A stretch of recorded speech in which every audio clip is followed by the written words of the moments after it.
And I am here with our MPPs from the NDP caucus to stand with you shoulder to shoulder to try to fight to protect our public healthcare system.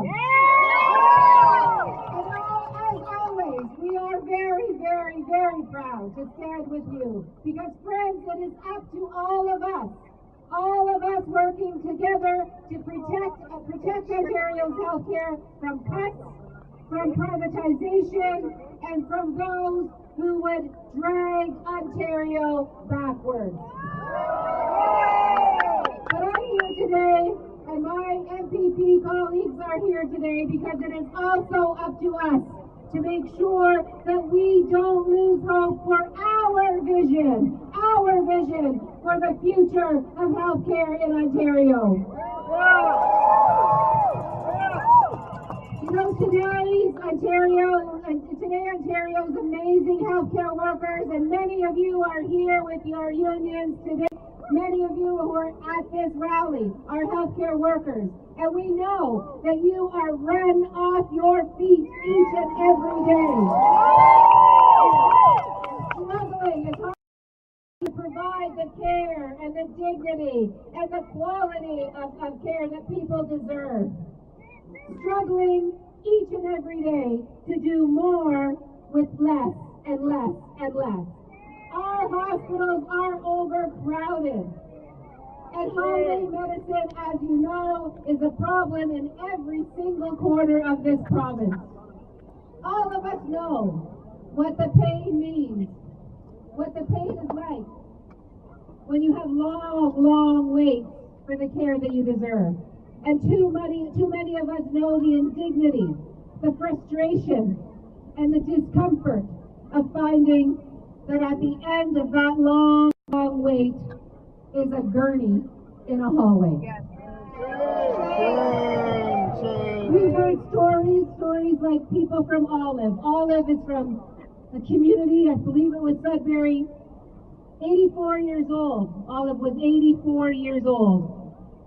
Now, can you imagine your grandma or your mom at 84 years old staying in a TV room with 4 or 5 other patients while you're getting your care in the hospital?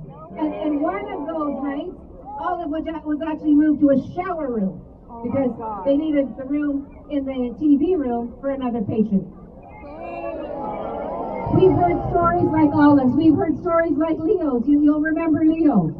Leo had his hospital bed moved from the hallway into the bathroom with his pillow just inches from a garden. And we've heard stories like Jamie Lee Ball's story, which I'm sure you all remember. Jamie Lee was a young woman who had no choice but to spend 5 days in the hallway of a hospital with internal bleeding, massive pain, excruciating pain, and basically had her entire healthcare situation, her entire health situation become the topic of conversation of the other dozens of people that were waiting in the hallway and in the emergency room. She was in excruciating pain. This is no way to treat our loved ones in our hospitals. Friends, it should never have come to this in Ontario. Let's not forget what brought us here.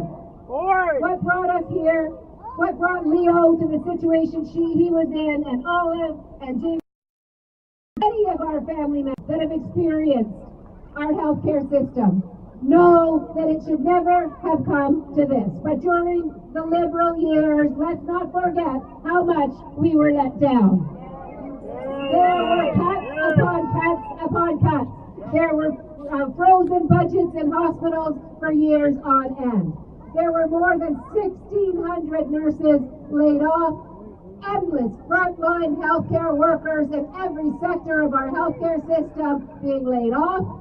And now, instead of undoing the damage that was done by the previous government, Doug Ford is taking things from bad to worse. As Sarah already said, Sarah mentioned in her introduction, and it is absolutely true, and I think Natalie mentioned it as well, They have taken $330 million from mental health funding when our province has been in a crisis with mental health for a decade now. In fact, we have kids in this province, young children in this province, 12,000 children in this province on waiting lists for mental health services, and they languish on those waiting lists for over 18 months to get the mental health supports that they need. Is this how we treat our most vulnerable children in the province of Ontario? It should not be. It should not be. But this government, instead of improving the dismal record of the previous government, is throwing away $330 million from mental health and addiction services.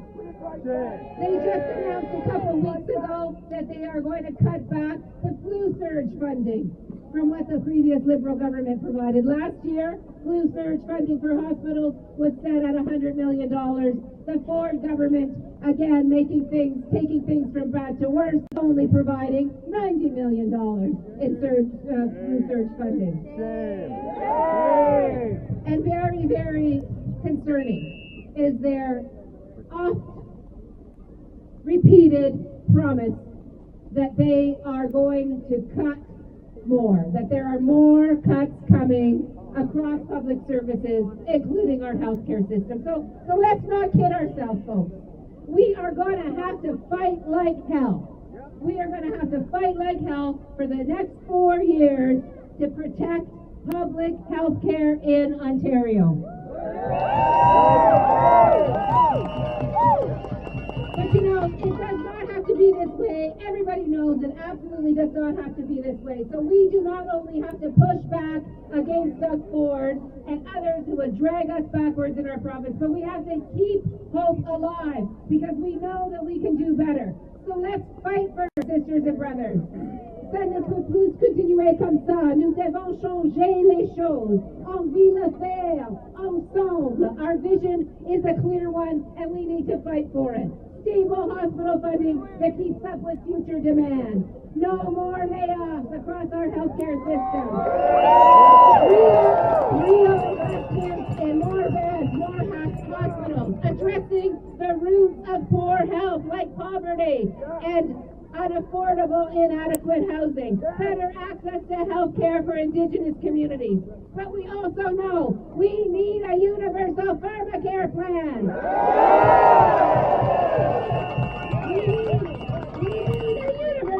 We need a universal dental care plan. Let's not give up on that vision, sisters and brothers, and let's make sure that not only do we hold this gun to, but we fight every our services and win the next election based on the needs of everyday people, protecting our public health care system and making life better for everyone.